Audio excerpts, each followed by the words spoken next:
త్వరలోనే పవన్ కళ్యాణ్ గారు ఏదైతే ఆశించారో, ఏ రకమైనటువంటి ప్రభుత్వం రావాలని కోరుకున్నారో, పరిపాలన దక్షత కలిగినటువంటి చంద్రబాబు నాయుడు గారిని ముఖ్యమంత్రి కావాలని కోరుకొని బీజేపీని కూడా పొత్తులో భాగస్వామ్యం చేసిన ప్రయత్నం సఫలీకృతం కాబోతా ఉంది. త్వరలోనే చంద్రబాబు నాయుడు గారు ముఖ్యమంత్రిగా ప్రమాణ స్వీకారం చేయబోతా ఉన్నారు. ఇక రాష్ట్రంలో ముఖ్యంగా ఉత్తరాంధ్రకు సంబంధించి చాలా సమస్యలు ఉన్నాయి. ముఖ్యంగా ఇరిగేషన్ ప్రాజెక్ట్స్ ఏవైతే ఉన్నాయో, ఉత్తరాంధ్ర అనేసరికి బాగా వెనుకబాటుతనానికి ప్రతినిధిగా మిగిలిపోయింది.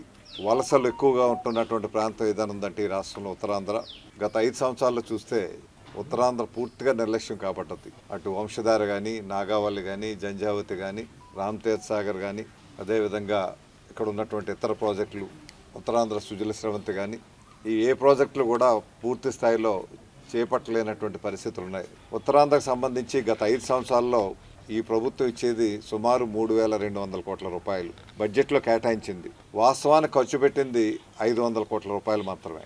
విజయనగరం జిల్లాలో కూడా 76% ప్రజలు వ్యవసాయం మీద ఆధారపడి ఉన్నారు. అంటే వ్యవసాయ అనుబంధమైనటువంటి వ్యవసాయ కూలీలు కూడా వ్యవసాయ పనులు లేకపోవడం వల్ల ఇతర ప్రాంతాలకు వలసలు వెళ్ళిపోయేటువంటి పరిస్థితులు ఏర్పడుతున్నాయి. రేపు కొత్త ప్రభుత్వం పొత్తులో భాగస్వామ్యంగా కూటమి ప్రభుత్వం వచ్చాక అత్యధిక ప్రాధాన్యత ఇరిగేషన్ ప్రాజెక్టులకు ఇచ్చి పూర్తి చేయాల్సినటువంటి అవసరం ఎంతైనా ఉందనేసి మేము భావిస్తూ, మరి ప్రజలైతే మంచి తీర్పు ఇవ్వబోతా ఉన్నారు.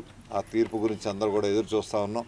తప్పనిసరిగా మళ్ళీ మంచి రోజులు వస్తాయి. కేంద్ర ప్రభుత్వం మోడీ గారి సహకారంతో మన ప్రాంతాన్ని అభివృద్ధి పరచుకోవడానికి, రాష్ట్రాన్ని అభివృద్ధి పరచడానికి కావాల్సిన విధంగా పరిపాలన దక్షతతో చంద్రబాబు నాయుడు గారి పరిపాలన రావాలని, పవన్ కళ్యాణ్ గారి నేతృత్వంలో అభివృద్ధి కార్యక్రమాలు జరగాలని ప్రజలు ఆశిస్తున్నారు. కాబట్టి మంచి ఫలితాలు వస్తాయని కోరుకుంటున్నారు.